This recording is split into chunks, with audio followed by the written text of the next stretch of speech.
Good evening, darling. I trust you've rested well, because tonight is the beginning of your true education, your formal introduction to this world you've only just begun to understand. So, listen closely, my dear.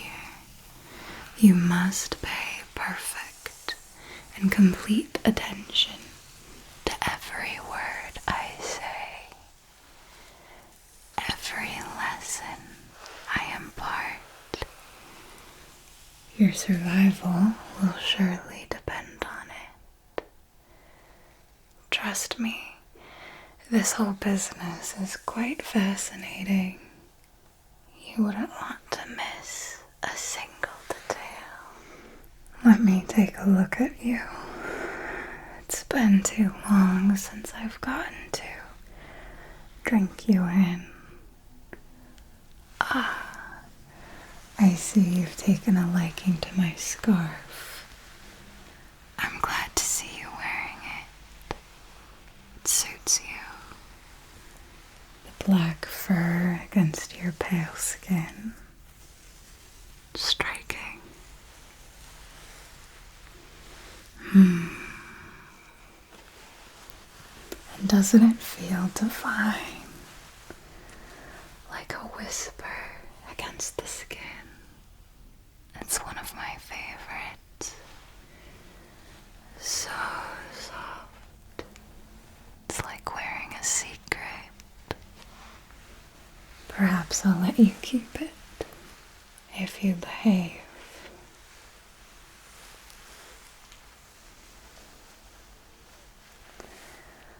Oh, my pet. Are you trembling with fear? Or is it just the thrill of being this close to someone like me? You're awfully adorable when you're shaking like a leaf. But you must relax. Relax. Relax. Lest your nerves interfere with your focus. I do need you to focus. Will you do that for me? Good. First, I'll introduce to you the boundaries of my property within which you are currently allowed to roam. I want you to understand the limits of your newfound freedom here. The estate is large, filled with places both enchanting and treacherous. I'm sure you're eager to explore, but there are boundaries you must not cross. At least, not quite yet.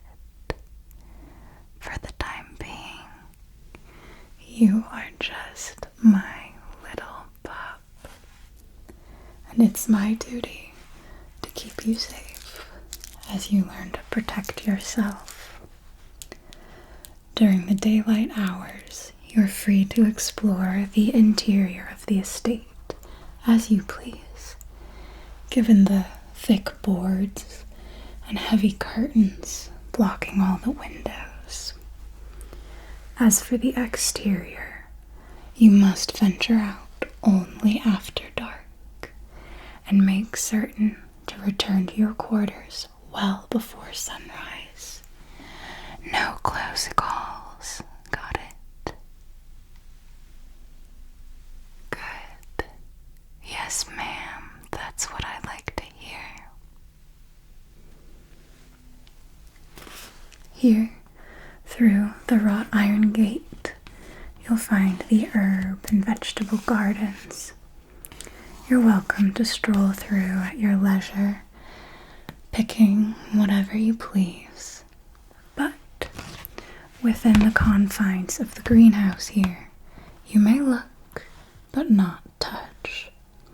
The plants I'm growing here are rare, exotic, and potently poisonous. You wouldn't want to upset me by damaging them, would you? And it would upset me quite equally if they were to damage you. So you'll keep your hands to yourself, I'm sure. Through the drawbridge lies the rose garden, where the roses blossom and the fountain cascades. You're welcome to wander here, to lose yourself in the fragrance of the flowers and the sounds of the water. But in each of these places, do not venture beyond the stone wall dividing the gardens from the eastern woods. That wall is not just a barrier, it's a warning. Beyond it lies land that I cannot always control, and dangers you are not yet prepared to face. Do I make myself clear? Good. Very good. Now, look here, to the north of the estate. You'll find the old ruins, remnants of an elite academy for those practicing the arcane arts, witches, scholars, mystics. They came to this remote area long ago to study in peace. But as their power grew, so too did their enemies. Isn't that how it always goes? Eventually, the school was mostly destroyed in a great fire. The knowledge they left behind, I think it still clings to the stones. It's just crumbling walls, overgrown with moss and ivy, but also the echoes of long forgotten voices. You're free to explore these ruins, to let your curiosity guide you. But, my dear, do not dare venture into the catacombs beneath.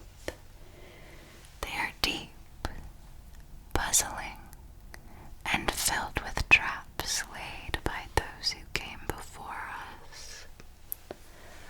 Once you enter, it's all too easy to get lost, and even I might not be able to find you. You're eager, I can see that. But patience, darling, is a virtue you'll need to cultivate.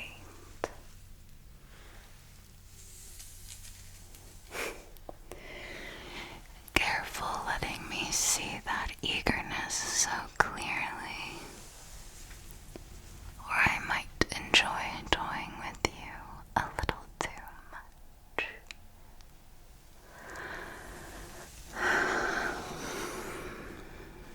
To the west, you may explore the paths that wind through the western woods. Enjoy the songs of the nocturnal creatures. Even rest by the river. You will be safe here, as the western woods are secure as my hunting grounds. But mark this well. Do not cross the river.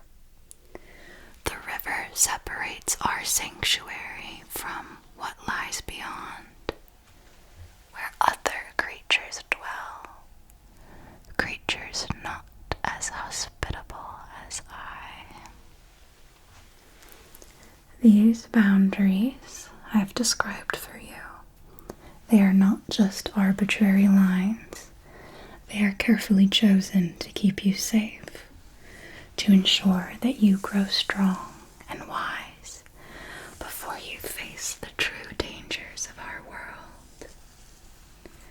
Trust me, my fledgling, there will come a time when you will be ready to cross these borders.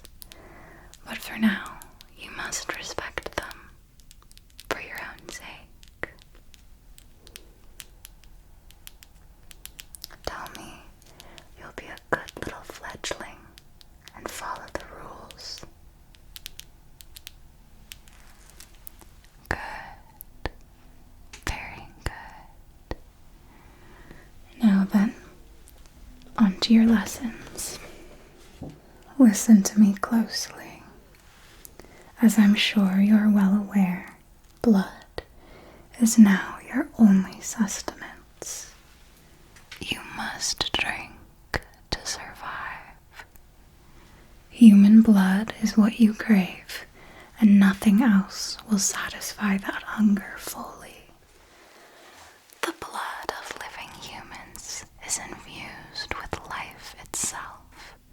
It carries with it The warmth and the vitality of the human it courses through.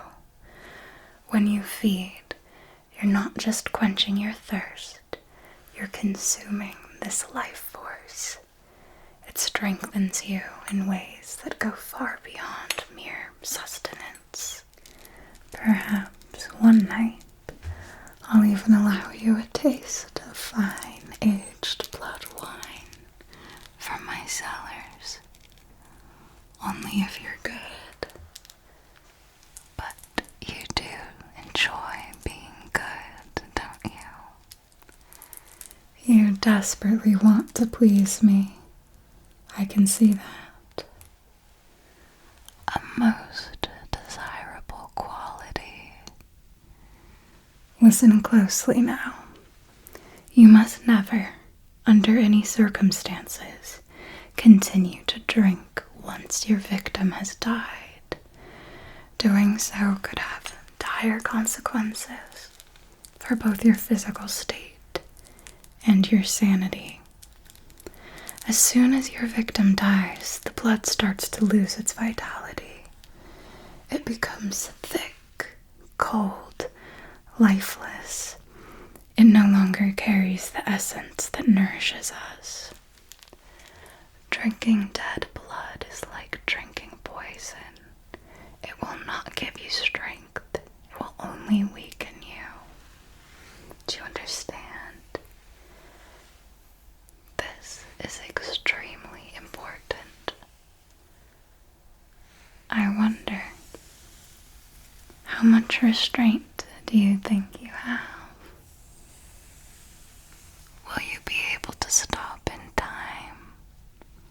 Or will you need me to pull you away? When you feed, pay close attention to the heartbeat. It will start strong, robust, pounding in your ears, a steady rhythm pulsing with life. But as you drain them, it will slow, fainter, softer. You must listen closely, so when you hear that steady beat falter, that's your signal to stop. You can also keep a hand on their chest. Feel the rise and fall of their breath, the warmth of their skin. The moment you feel the warmth begin to fade, pull away. Never push your luck, because once the heart stops, the blood turns to death inside them, and inside you, if you're not careful. Our bodies are powerful indeed, but not made to process dead blood. No, it will sit in your stomach like a leaden weight, making you feel sluggish, sick. There's also a psychological toll. Drinking dead blood has been known to drive vampires to madness. The act itself is unnatural. It can warp your mind, bring hallucinations, paranoia. It's as if by consuming death, you are inviting death into your own soul. You wouldn't want that, would you? To lose your mind, to become a mere shell of the magnificent creature you could be. No. But don't worry, darling. I'll be here to guide you. And if you ever find yourself losing control, well, I'll make sure to remind you of exactly who's in charge. There was one humid summer in New Orleans when I thought I could control it. The thirst. I had been indulging more than usual, feasting endlessly on sweet, rich blood. I didn't stop. I couldn't. The more I fed, the more I craved. Until this thirst became all-consuming, A fire that burned within me. demanding more and more to keep its flames raging hot. I remember this night so vividly. The way the moonlight danced off the surface of the Mississippi, The buzz of the cicadas and the drooping trees. I spotted a woman, alone. She was beautiful. with big dark eyes. Her voice was high and charming, like a silver bell. I took her quickly, violently, draining her until there was nothing left. And when it was over, when I finally came to my senses, the taste of her blood was still hot on my lips, sweet and metallic. But there was something else too, an emptiness, a deep, hollow feeling that consumed me. There was this sickening heaviness in my stomach, As if the dead blood was curdling inside me. my limbs grew weak, my head spun, and a cold sweat broke out on my skin. I staggered, clutching at the walls of the narrow alleyway, the world around me warping, twisting. Death was pulling me down, down, down. I needed to get away from the body, but every movement was a torturous effort. That intoxicating rush had vanished. I was left only with a suffocating despair. No longer a powerful predator, but a pitiful creature, overwhelmed by the consequences of my own gluttony. I left New Orleans that night, fleeing the scene of my crime. I felt weary as though the night had lasted 1,000 years. I swore to never let it happen again. The taste of dead blood, the sickness that followed. It was a lesson I will not soon forget. This was hers. The woman I took that night. Pearls are so smooth and perfect, like little droplets of moonlight, so carefully layered. The accents of abalone, like trapped fragments of the ocean. I remember how it caught my eye before I struck. She had been proud of this little piece, her fingers constantly brushing it as we spoke. And now it's all that's left of her.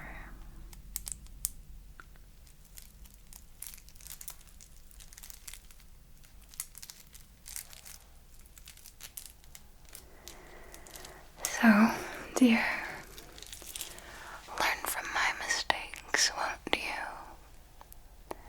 The hunger is seductive, but you mustn't let it consume you. The price is too high. The consequences too severe.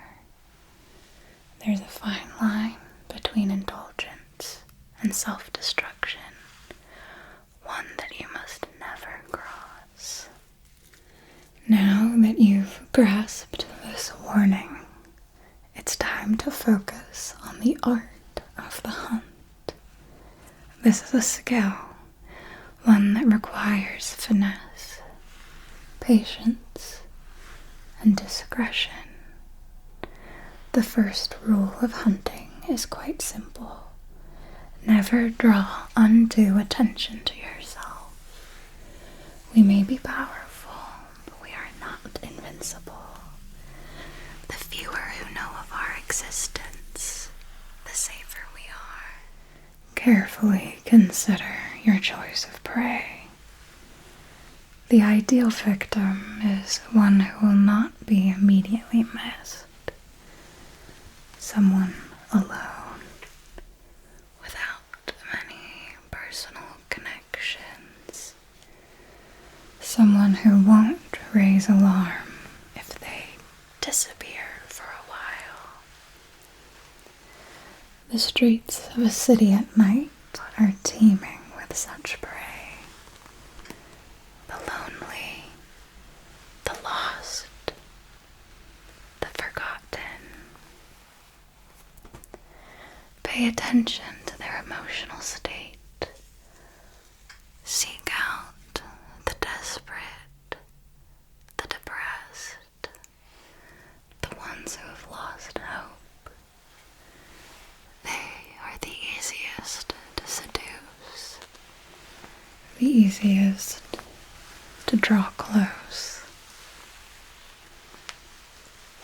Their blood is tinged with sadness, yes, but also with a resignation that makes them less likely to struggle.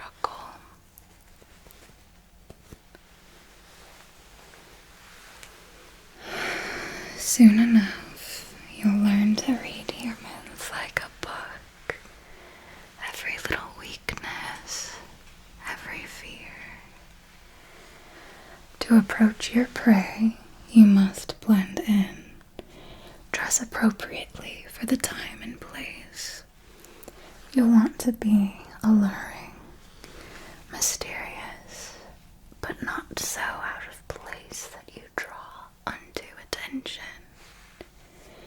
The moment you make eye contact, the hunt begins. Our gaze is powerful, hypnotic even. Hold their eyes just long enough to forge a connection, but not so long as to strike them as overly unnatural. Let them feel that they found someone who sees them truly, someone who understands them. This is what we all fundamentally crave. I wonder how many hearts you'll steal with just one glance. More than you can count, I imagine. Once you've established a rapport, it's time to isolate them. Suggest a quieter place, a secluded alley, a park bench, perhaps even a short walk to their home or yours. The key is to make them feel safe, to trust you. You'll find that people are quite willing to go with you, so long as they believe they are the one Let them think it was their idea to leave with you. Their choice to take that quiet path. This illusion will lower their guard, making them easier to handle when the time comes. It's a dance, and you must lead ever so gently. Never let them know you're the one in control until it's too late. Timing is everything. Wait until you two are completely alone, where no one will interrupt. The moment you choose to feed is crucial. It must be swift, decisive, no hesitation. As you move in for the kill, aim for the neck. The jugular is the quickest way to get what you need. Watching you squirm at the thought Is quite entertaining. Don't worry, dear. I'll make sure your technique is flawless. Hold them gently but firmly, pinning their arms at their sides. And when you strike, make sure it's clean. The less they struggle, the less chance there is for anything to go wrong.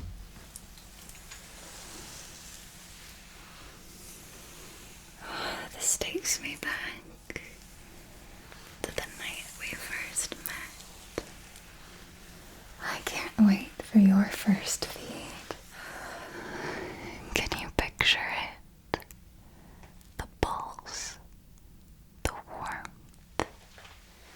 It's all yours if you're quick enough. When the moment comes, don't hesitate to take what you desire. Do you understand? Good.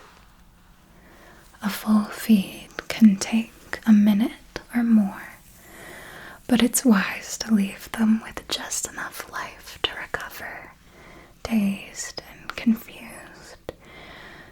This way, no one will suspect anything more than a simple Fainting spell or a drunken blackout. but you must erase their memory of the encounter. Look deep into their eyes and project calm. Ease the fear. Soothe the pain. Implant a simple, benign memory. They stumbled and fell, hitting their head. They had too much to drink and lost track of things. It's all about that final touch, darling. Make sure they never remember how close they came to death. That's our little secret. I recall a night in particular in the fog-drenched streets of London, carriages clattering on cobblestones, The distant rustle of conversation and the occasional echo of laughter that seemed to be swallowed up by the mist. but beneath the lively chatter, There are always those who linger in the shadows, those who've lost their way, who don't know where to turn. Those are the best prey. easy to lure, easy to enchant, and oh so easy to break. I found him that evening, standing precariously on the edge of the river, staring down into the dark waters as if he was hoping they would rise up to swallow him whole.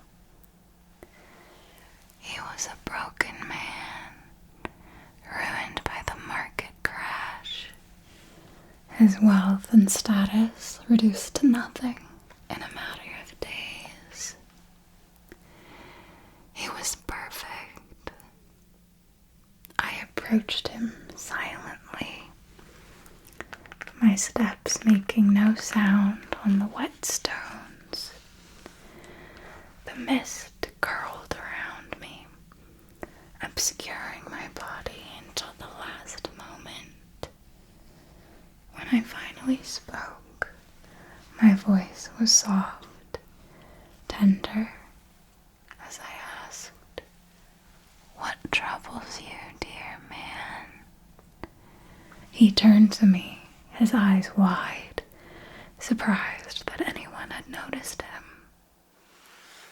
His despair was palpable, a heavy cloak that weighed down his every movement.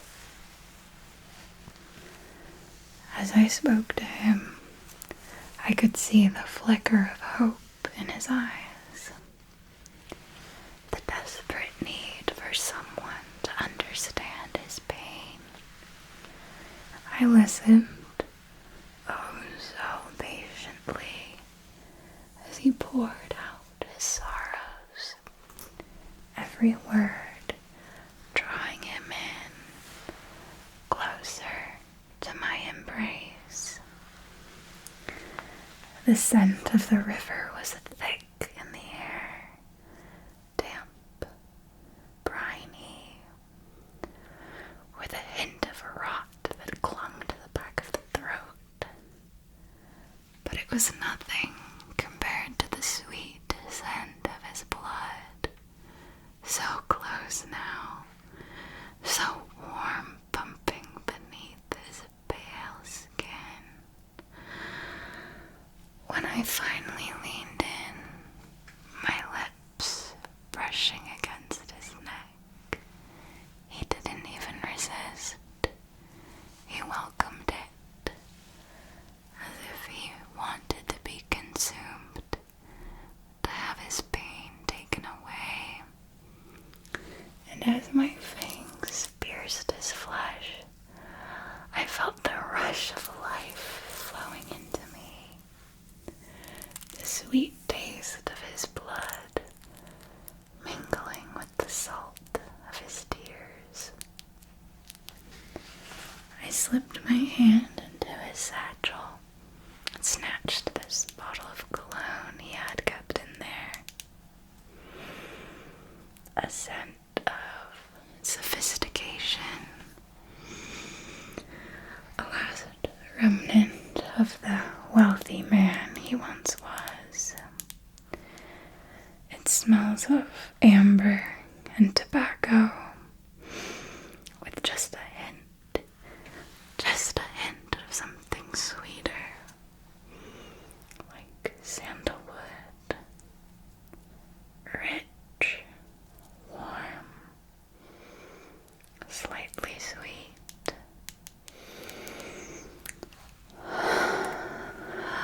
I left him just enough life to stumble away, dazed and confused. I watched as he staggered into the river, too weak to do anything but sink to the bottom like a rock. Well, yes, of course, I could have saved him, but I didn't. I watched him sink. It felt merciful. His short life had been reduced to nothing but sorrow, and in that moment, I became the answer he needed to his pain.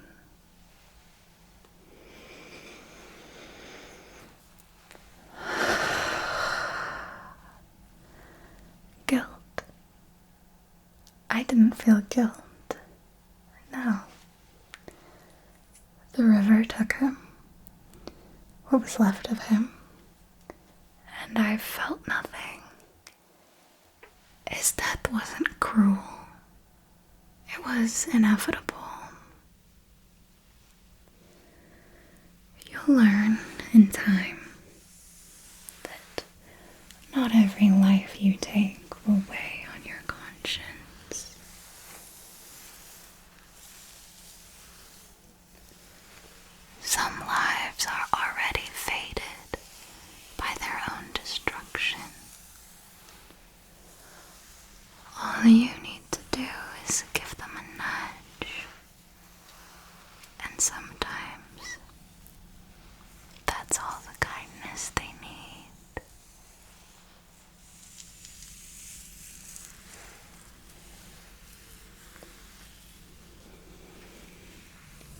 You look troubled, my pet. Do not be disturbed. Evil is a point of view. We are immortal, and what we have before us are the rich feasts that conscience cannot appreciate, and mortal men cannot know without regret. God kills, and so shall we, for no creatures under God are as we are, none so like God as us. Dark angels, not confined to the stinking limits of hell, but endlessly wandering this earth and all its kingdoms.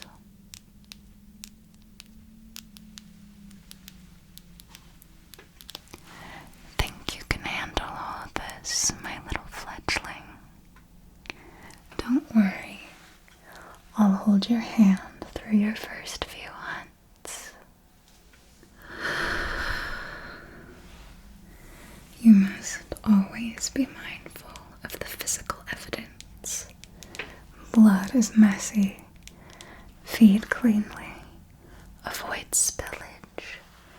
And if you do make a mess, attend to it immediately.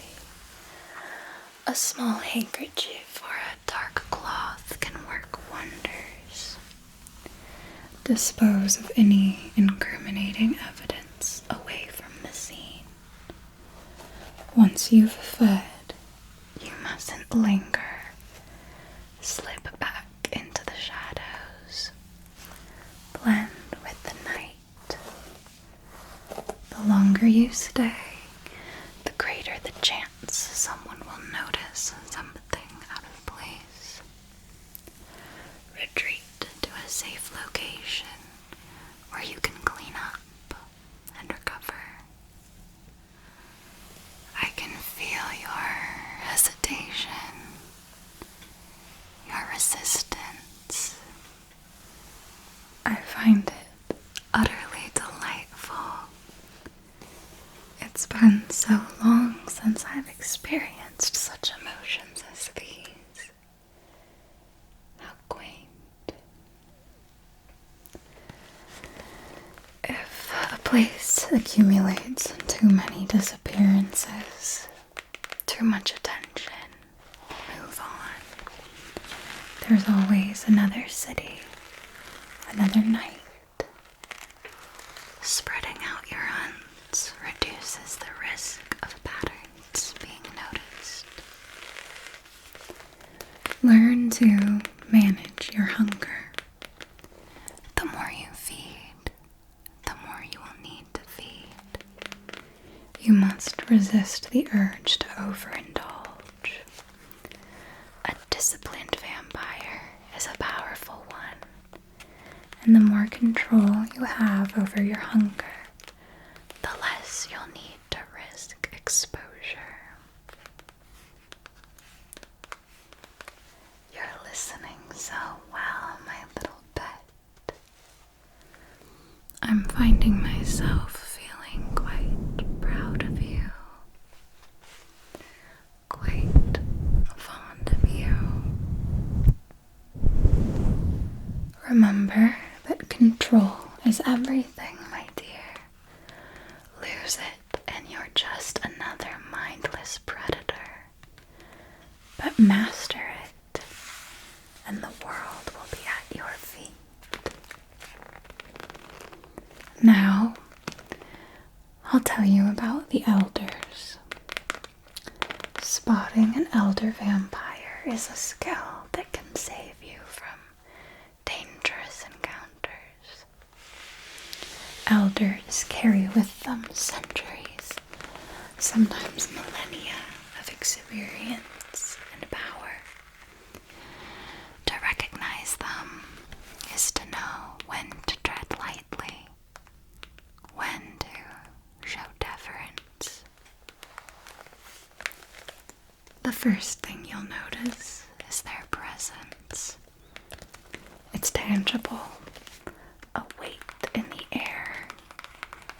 Even before they speak, you'll feel it, a sense of authority.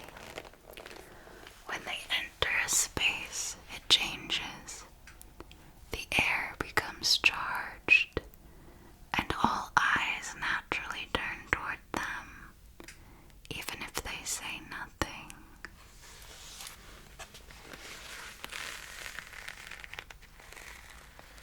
You'll feel it, like a shiver down your spine.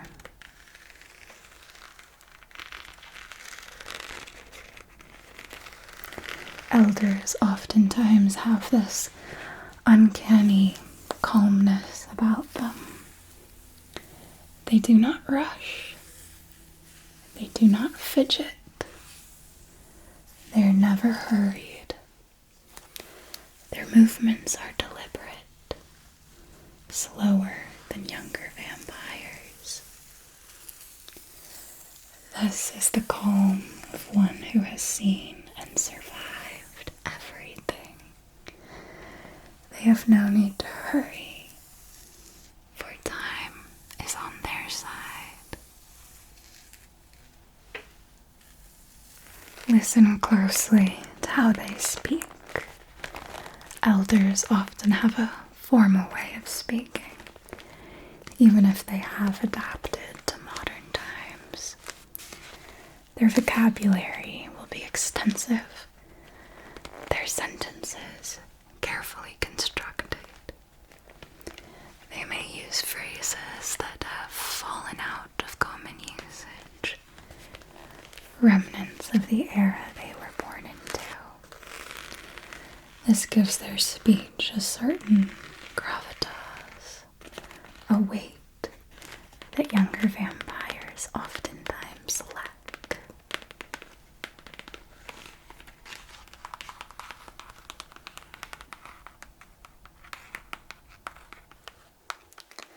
Pay attention, darling.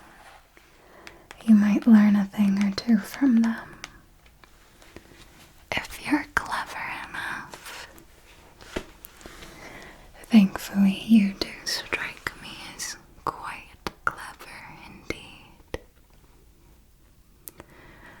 While elders may adapt their wardrobe to blend in with the times, there is often something quite timeless about the way they dress. They tend to favor high-quality, classic styles that transcend fashion trends. Keep an eye out for garments made of luxury fabrics, silk, velvet,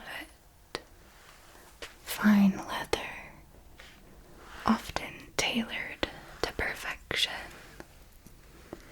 Even in modern attire, there's an elegance, a refinement that hints at their long, long past. You'll learn to dress the part in time, and when you do, you'll be absolutely irresistible. Elders often wear subtle yet distinctive accessories. A signet ring with an ancient crest, a pocket watch from a bygone era, or a brooch in an unfamiliar style. These items carry significant personal history. They are relics of their mortal lives, or of important moments in their vampiric existence. Elders often maintain a certain emotional distance from others. This detachment is not necessarily born of disdain, but rather a result of their incredibly long lives. They have seen countless vampires come and go, and so they keep themselves somewhat removed, possibly guarding themselves from the pain of attachment.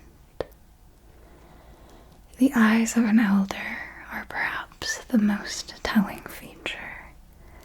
They carry a depth that is impossible to fake, a depth that comes from having witnessed centuries of life, death, and everything in between. There is a weariness in their gaze, an ancient wisdom that seems to peer straight into your soul. You'll know you're looking in the eyes of an elder if you suddenly find yourself feeling quite exposed. It's not a casual glance. Their gaze carries weight. They are assessing you, measuring your worth in an instant. It's a look that can make even the bravest vampire feel vulnerable. Avoid holding their gaze too long, unless you are prepared for the scrutiny that comes along with it. Elders often travel with a retinue, a group of other vampires who serve them, whether out of loyalty, fear, or a bond of blood. These followers are often younger vampires who act as the elders' protectors, messengers, companions. The presence of such a group can be a clear indication of an elder's status, depending on the size. A little entourage. It's not just about power, my dear. It's about reminding everyone who's in charge. One day, perhaps, you'll have your own followers, if you're clever enough to earn them. Be sure to never forget the power elders wield. They have survived countless challenges, and their experience makes them dangerous. Approach with respect. Listen more than you speak. And always be aware of the delicate dynamics at play when in their presence. Such a luscious head of hair you've got, my dear. I'm so pleased to play with it for centuries to come. In the early days, when I was too arrogant for my own good, I thought I had mastered the night. I moved through my city with grace, feeding wherever I pleased, toying with the mortals who dared catch my eye. I was so young, so naive to the true depths of our world.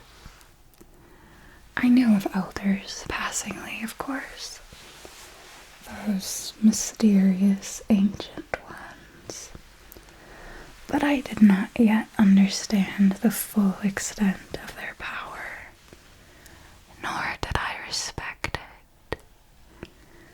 One evening, the city's elite gathered at the Hofburg Palace for a grand ball. I decided to attend. How could I miss such a night of splendor? Crystal chandeliers casting soft golden light over the room. The scent of expensive perfumes mingling with the rich aroma of spiced wine. The music was divine, and everyone danced with a kind of abandon that only comes with such opulence. Ah, it was a night ripe for indulgence. Among the guests was a tall, silvery elder was Seraphine, and she was as imposing as she was ancient. Willowy and statuesque, with silver hair that cascaded down her back, and eyes that glowed with a cold fire. She wore a deep-cut, shimmering gown of rich blue, the fabric flowing around her feet like a river, and around her neck a pendant, a sapphire, larger than you've ever seen, I'm sure. In my arrogance, I saw her as a relic, old, irrelevant, perhaps wise, but surely no match for my youthful vigor. I believed that the old ways were outdated, that the elders clung to traditions that no longer served our kind. And so, when Seraphine approached me, her gaze heavy with the burden of her years, I did something foolish. I dismissed her. she had warned me. She had told me that Vienna was her city, that every shadow, every alley, every darkened corner was under her watchful eye. She advised me, politely but firmly, to show respect, To understand my place in the hierarchy of our kind. but I was headstrong, reckless. I laughed mockingly and turned my back on her. As if to say, what could you possibly do to me, you frail old woman? The smile that curled her lips then, It was not one of amusement, but of something far more dangerous. she simply nodded, as if accepting my challenge, and disappeared back into the crowd. I didn't think much of it at the time. I suppose I assumed that I had successfully asserted my dominance, that I had shown her that the world belonged to the young, to the powerful. How wrong I was. Look at you, hanging on to my every word. How sweet. Such a good little fledgling. Out of the shadows they came, Her retinue. a group of vampires as old and as powerful as she was. They moved with a fluid grace, surrounding me before I could even react. The air crackled with their presence, and I felt a cold dread settle in my bones. They did not attack as I expected. They simply watched me, their eyes gleaming With a mixture of pity and scorn. Seraphine emerged from the darkness as if she were a part of it. She looked at me, and in her eyes I saw no anger, no rage, only a profound disappointment. "You are but a child," she said, her voice soft, yet carrying the weight of the ages. "And you have so much to learn about the ways of our before I could speak, before I could even think to apologize, she moved faster than I could perceive, her hand around my throat, lifting me off the ground with ease. The world tilted, my vision blurring as she held me there, crushing my windpipe, her talons sinking into my throat. She pressed her lips against my ear, her sharp whisper cutting through the fog in my mind. You think yourself strong because you are drunk on youth, high on the blood of the living, but true strength is born in the crucible of time. Your strength is an illusion, and illusions, darling, are easily shattered. And then, just as quickly as she had attacked, she dropped me, her nails drawing deep slices from my chin down to my collarbones. I crumpled to the ground, gasping for breath, my body trembling with fear and humiliation. Seraphine stood over me, her expression strangely blank, unreadable. She said, "Remember this, child.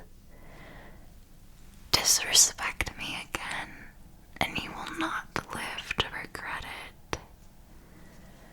She and her retinue disappeared into the night, leaving me alone, bloodied, humbled.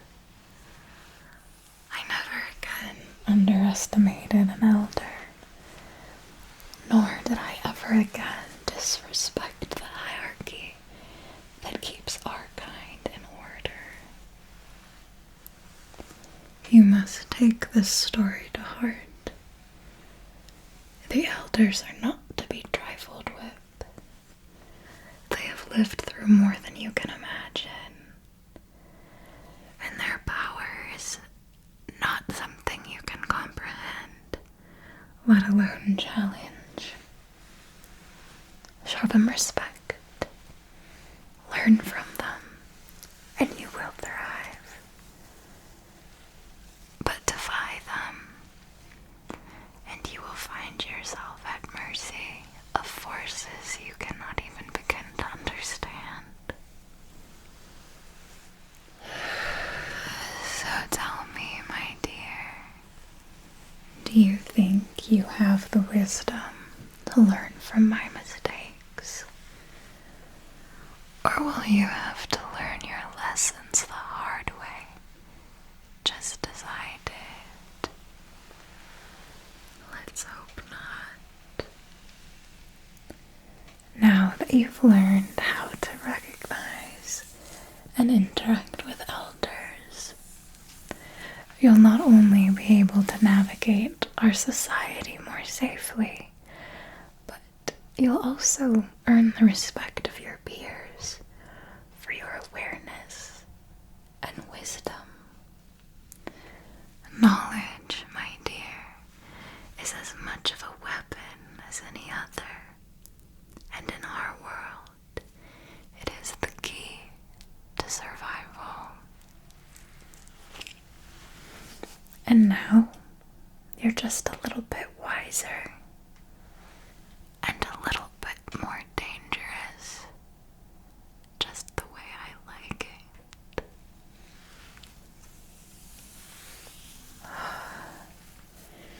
My pretty, pretty, pretty little fledgling. Now that you understand the basics of survival, it's time to delve into the culture that binds us. A culture rich with traditions, unspoken rules, and hierarchy that you must navigate. if you wish to thrive. Vampires are highly territorial. Each vampire typically claims a specific area as their personal hunting grounds. Intruding on another's territory without permission will lead to conflict.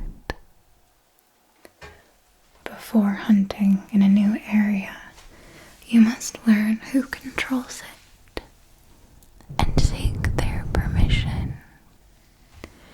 Territories are typically marked with subtle symbols that only vampires can recognize. A specific arrangement of stones, a particular type of graffiti, or even a scent that lingers in the air. You'll become familiar with these markers. I'll point them out to you as we go hunting together. Soon enough, you'll know it well when you're crossing into someone else's domain. You may hunt in someone else's territory, so long as you negotiate with them. That could involve offering a favor, trading information, providing them with something they value. I've granted access to my grounds in exchange for many a striking jewel. Every vampire has their own personal vice. Diplomacy is a skill you will need to hone. Within our kind, power struggles are quite common, especially among those who seek to climb the social ladder. Younger vampires might challenge you to prove yourself, while older ones will see you as a pawn in their games. The best strategy is to stay neutral in these conflicts whenever possible. Don't take sides, and never reveal more of your abilities or intentions than strictly necessary. Do you understand? Very good. You're quite the attentive listener, proving yourself more and more with every moment. From time to time, vampires do like to gather, preferring luxurious locations, hidden away from the prying eyes of nosy mortals. These gatherings are perfect to discuss matters of importance, resolve disputes, or simply indulge in the rare pleasure of socializing with one's own kind.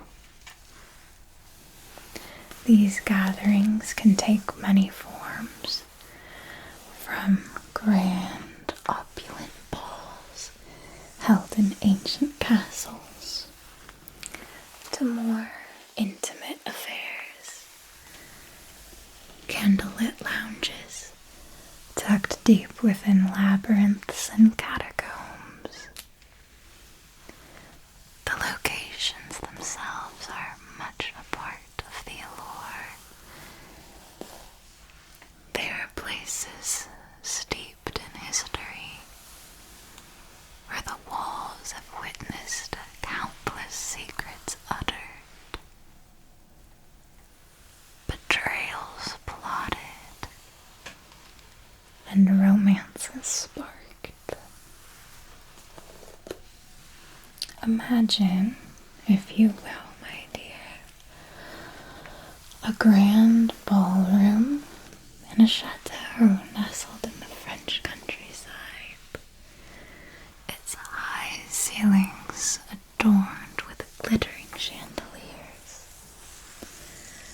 The floor is a mosaic of polished marble, reflecting the flickering light of thousands of candles. The scent of roses and fine perfumes mingling in the air. The guests are draped in fine silks and velvets, their faces obscured by ornate masks, bodies gliding against one another gracefully, engaging in dances and conversations that could alter the course of vampire society for centuries to come. These gatherings are not all formalities. Scandalous activities often lurk in the shadows. Alliances are forged in secret, whispered promises exchanged behind closed doors, and rivalries flare as old grudges resurface. It's not uncommon for a seemingly innocent dance to turn into a deadly duel, or for a simple conversation over a glass of blood-infused wine to lead to an unexpected liaison. There are the more hedonistic elements, private rooms where the boundaries of decorum blur, and vampires indulge in their darkest desires. Blood is shared freely, Often in ways that push the limits of pleasure and pain. Oh, I wonder just how far you'd be willing to go to satisfy your curiosities, or perhaps to indulge mine. These are places where your loyalty is tested, where alliances are both forged and broken, where you learn who can be trusted and who cannot. For a fledgling like yourself, these gatherings are both a golden opportunity And a perilous test. You'll be expected to display your loyalty, to learn from those older and wiser, and to build alliances to protect you in the future. And who knows, you might just catch the eye of someone interesting. Find yourself drawn into More than just polite conversation. one of the most important rules in vampire culture is the code of silence, often referred to As the masquerade, This means keeping our existence hidden from humans at all costs. Any vampire who recklessly endangers our secrecy may be hunted down by others of our kind. Justice among vampires is brutal and swift. Elders typically administer it, either personally or through their enforcers.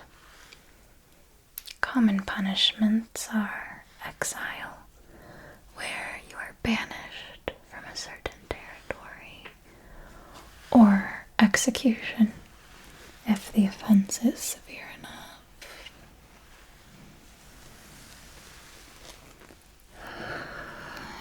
don't worry, my pet. Stick with me, and you'll learn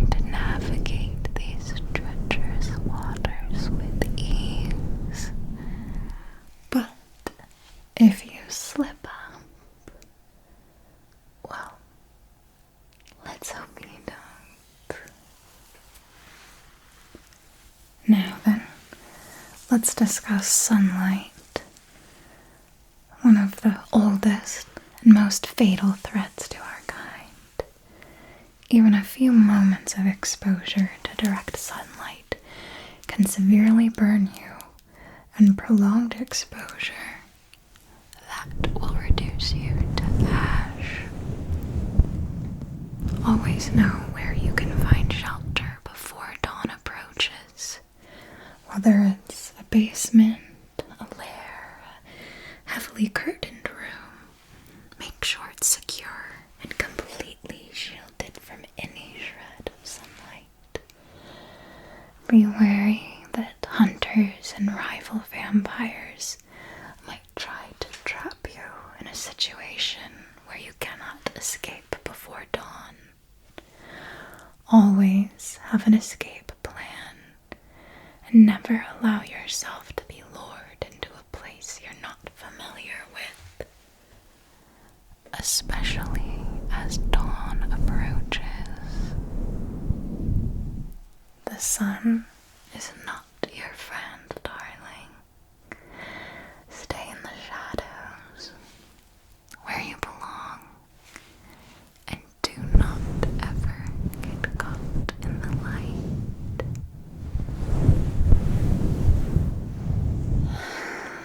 I once came far too close to meeting my end this way.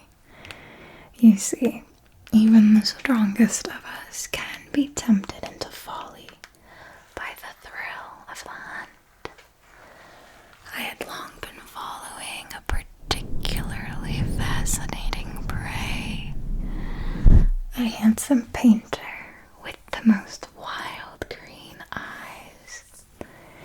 He was obsessed with capturing the light in his work, and I was obsessed with capturing him.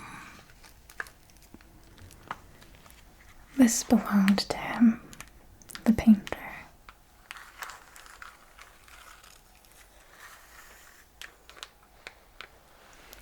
A simple tool, but to him it was invaluable. He used this little mirror in his work, constantly checking how the light played on his face, how the shadows sat across his features. He believed that the soul was captured in those subtle shadows and highlights of sun. Oh, this was one of those heady nights where you feel like the world belongs to you. He led me into his studio, his hands shaking with desire as he sketched me by candlelight, unaware of the danger he was in. The night was ours, the blood was sweet, and I fed deeply from him. But in my revelry, I lost track of time. Before I knew it, the first light of dawn crept through his studio window. Golden, delicate, a whisper of death. I first felt it like a kiss of fire on my skin. Just a sliver of sunlight, mind you, but enough to sear through me like a blade. I pulled back, but not before the light had already branded my shoulder, leaving a red-hot mark that stayed for weeks. I fled, my skin crackling with pain, the sound of my own flesh hissing in my ears. That was the day I learned that no moment of pleasure is worth losing yourself to the sun. You'd do well to remember that, little one. Fire is a similar danger that can easily end us. Don't ever let it touch you, darling. You're far Some enemies may use fire as a trap, setting a building ablaze while you're inside, or using it to cut off your escape routes. Be mindful of your surroundings And always identify potential exits whenever you enter a new space. if you smell smoke or sense heat. Do not hesitate to leave. Your survival depends on quick action. Never allow yourself to be cornered or trapped. The ability to escape is oftentimes the difference between life and death. The world is constantly changing, and so too must you. What worked a century ago might not work today. Always be learning. Always be adapting. Knowledge is your greatest weapon, and flexibility your greatest defense. I was nearly caught without an escape once. Back when I thought myself invincible, when the thrill of immortality had not yet been tempered by the harsh lessons of reality. It was in Venice, during the height of Carnival, a time of masks, of music, of decadence. The air smelled of incense, of sweat, of the sea. The city was a labyrinth of canals and bridges, Of laughter and secrets. There was a ball held in a grand palazzo overlooking the Grand Canal. The room was filled with the elite of Venice, dripping in jewels. I was delighting myself with boisterous chatter and feverish dancing. And then I saw him, A recent enemy of mine. a ruthless one Called Cassis. Threatened by my steadily growing influence. He had recently betrayed me to a clan of vampire hunters. Hunters I was thankfully able to subdue, much to his disappointment. He was there, masked, but unmistakable. My anger flared, And for a moment I forgot myself. I moved towards him, ready for confrontation. But as I approached, I felt something strange. An instinct, a warning in the back of my mind.